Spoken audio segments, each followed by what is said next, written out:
اسلام آباد، راولپنڈی اور جہلم میں طوفانی بارشیں، ڈیم ٹوٹ گئے، چکوال میں کلاؤڈ برسٹ سے تباہی، متاثرہ علاقوں میں فوج طلب، راولپنڈی کے نالا لئی میں طوفانی، گوال منڈی میں پانی کی سطح 20 فٹ تک پہنچ گئی، سائرن بچ گئے، چکری روڈ، لادیاں گاؤں ریس کلب زیر آب، کشتیوں کی مدد سے 20 افراد ریسکیو، بحریہ ٹاؤن فیز 8، لالازار، سما پل میں بھی سیلابی صورتحال، گاڑیاں بارشی پانی میں ڈوب گئی، جہلم کے نالا گھان میں طغیانی کے باعث پانی آبادیوں میں داخل، ڈھوک بدر اور خلاص پور میں پھنسے شہریوں کی منتقلی کے لیے پاک فوج کا ریسکیو آپریشن جاری۔ راولپنڈی میں بارشی پانی قابو سے باہر، رین ایمرجنسی نافذ، ضلع بھر میں چھٹی کر دی گئی، نوٹیفیکیشن بھی جاری۔ راولپنڈی میں اب تک 230 ملی میٹر سے زیادہ بارش ریکارڈ، کٹاریاں اور گوال منڈی کے مقام پر نالا لئی بھر گیا، نشیبی علاقوں میں رہنے والے شہریوں کو انخلاء کی ہدایت، انتظامیہ کسی بھی ہنگامی صورتحال سے نمٹنے کے لیے الرٹ۔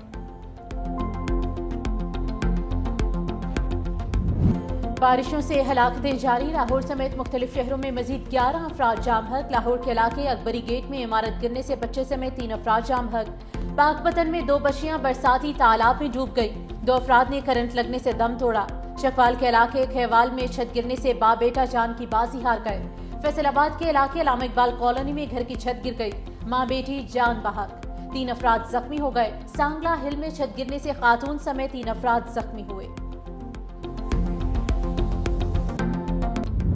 ملک بھر میں مسلسل بارشوں سے دریاؤں میں سیلابی صورتحال، جہلم میں رات سے جاری بارش کے باعث ندی نالوں میں طغیانی، دریائے جہلم کی سطح بلند، انتظامیہ الرٹ، ملتان کے قریب دریائے چناب میں پانی کی سطح بھی بلند، جلال پور پیروالا دریائی کٹاؤ کی زد میں آ گیا، کئی مکانات، مدرسہ اور سکول بھی بہہ گئے، سینکڑوں گھر متاثر ہونے کا خدشہ، کشمور میں گدو بیراج کے مقام پر دریائے سندھ میں درمیانے درجے کا سیلاب، دریا کنارے موجود مزید دیہات زیر آب، پانی کی سطح مزید بلند ہونے کا خطرہ، نارووال میں بھی بارش سے جل تھل لیک ہو گیا، دریائے راوی میں طغیانی کا خطرہ، انتظامیہ نے جسٹر کے مقام پر حفاظتی بند باندھ دیا، نالا بئیں، نالا ڈیک اور نالا بسنتر میں بھی طغیانی، انتظامیہ الرٹ۔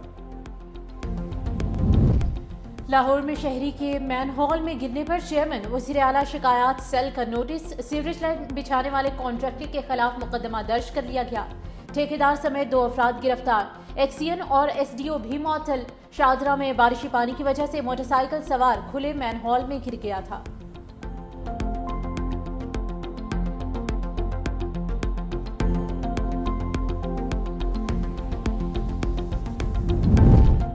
وزیر اعلیٰ سندھ مراد علی شاہ کا حیدرآباد کے بارش سے متاثرہ علاقوں کا دورہ، صوبائی وزراء شرجیلی نامے من جام خان شورو اور دیگر ہمراہ، وزیر اعلیٰ سندھ نے پمپنگ اسٹیشن اور ریلوے انڈر پاس کا جائزہ لیا، سول لائنز، ٹھنڈی سڑک اور آٹو بھان روڈ کا بھی معائنہ، اسٹیشن کے ارد گرد نکاسی آب اور زیر تعمیر سڑکوں پر کام تیز کرنے کی ہدایت، میڈیا سے گفتگو میں کہا کچھ مقامات پر پانی ابھی تک موجود ہے، بارش کے دوران عوامی تحفظ کو یقینی بنایا جائے۔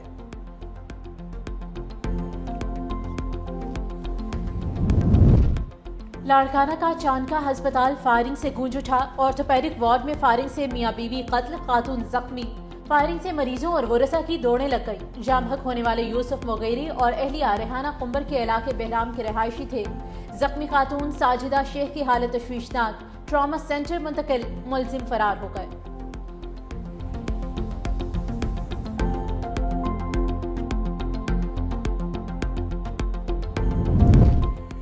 سیکیورٹی فورسز کا ضلع آوران میں operation, I S P R کے مطابق بھارتی حمایت یافتہ 3 دہشت گرد ہلاک، فائرنگ کے تبادلے میں میجر سید رب نواز طارق نے بہادری سے لڑتے ہوئے جام شہادت نوش کیا، 34 سالہ میجر رب نواز مظفر آباد کے رہائشی تھے، فرنٹ لائن پر جوانوں کی قیادت کر رہے تھے، پاکستانی سیکیورٹی فورسز بھارتی سپانسرڈ دہشت گردی کے خاتمے کے لیے پرعزم ہے۔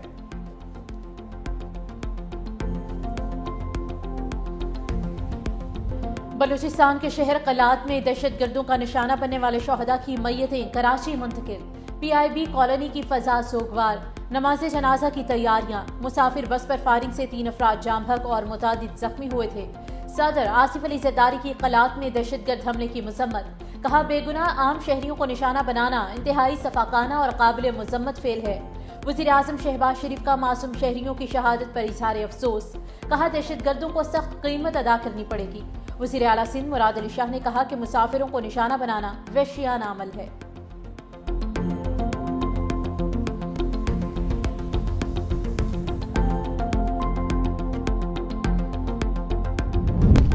علیمہ خان پر سوشل میڈیا پر ریاست مخالف سرگرمیوں کا الزام، national cyber crime investigation agency نے آج طلب کر لیا۔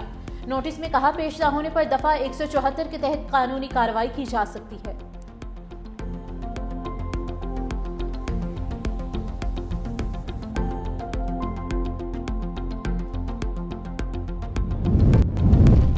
گوجرانوالہ اور راولپنڈی میں مبینہ پولیس مقابلوں کے دوران 2 ڈاکو مارے گئے۔ گوجرانوالہ میں تھانہ کینٹ کے علاقے میں مارے گئے ڈاکو کی علمدین کے نام سے شناخت 41 وارداتوں میں مطلوب تھا۔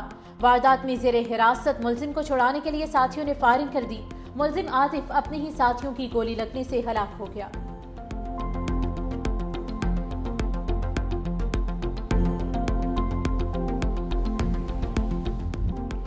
دنیا کے سب سے بڑے ایئر شو میں پاک فضائیہ کی دھوم، JF-17 تھنڈر اور C-130 طیارے برطانیہ پہنچ گئے۔ ISPR کے مطابق PAF کا دستہ رائل انٹرنیشنل ایئر شو میں شرکت کر رہا ہے۔ دنیا کے سب سے بڑے فوجی ایئر شو میں پاکستان کی نمائندگی اعزاز ہے۔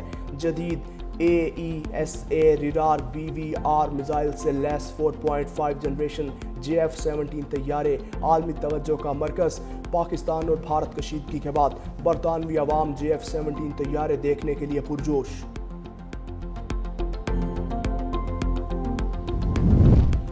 بحرین کا امریکہ میں 17 ارب ڈالر کی سرمایہ کاری کا اعلان۔ بحرین کے ولی عہد سلمان بن حمد الخلیفہ کی امریکی صدر سے ملاقات۔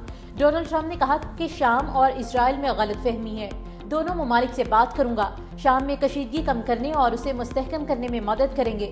بحرینی ولی عہد سے تجارت سے متعلق بات ہوئی، بحرین کے ساتھ تجارت کریں گے۔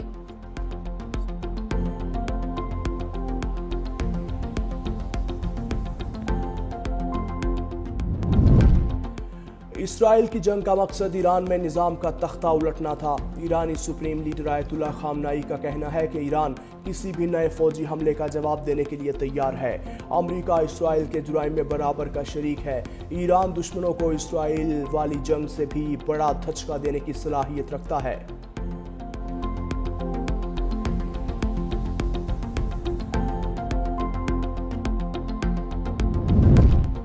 غزہ میں امن کے لیے اسرائیلی قبضے کا خاتمہ ضروری ہے۔ پاکستان کی صدارت میں سلامتی کونسل کے اجلاس سے مستقل مندوب عاصم افتخار کا خطاب۔ کہا غزہ میں بھوک کے باعث فلسطینیوں کی اموات ہو رہی ہیں۔ غزہ میں امداد اور ایندھن کی فراہمی کو روک دیا گیا۔ غزہ میں فوری طور پر خوراک کی رسائی یقینی بنائی جائے۔ روزانہ کی بنیاد پر فلسطینیوں کا قتل عام بڑھ رہا ہے۔ غزہ میں اقوام متحدہ کے امدادی تقسیم کے اداروں کو نشانہ بنایا جا رہا ہے۔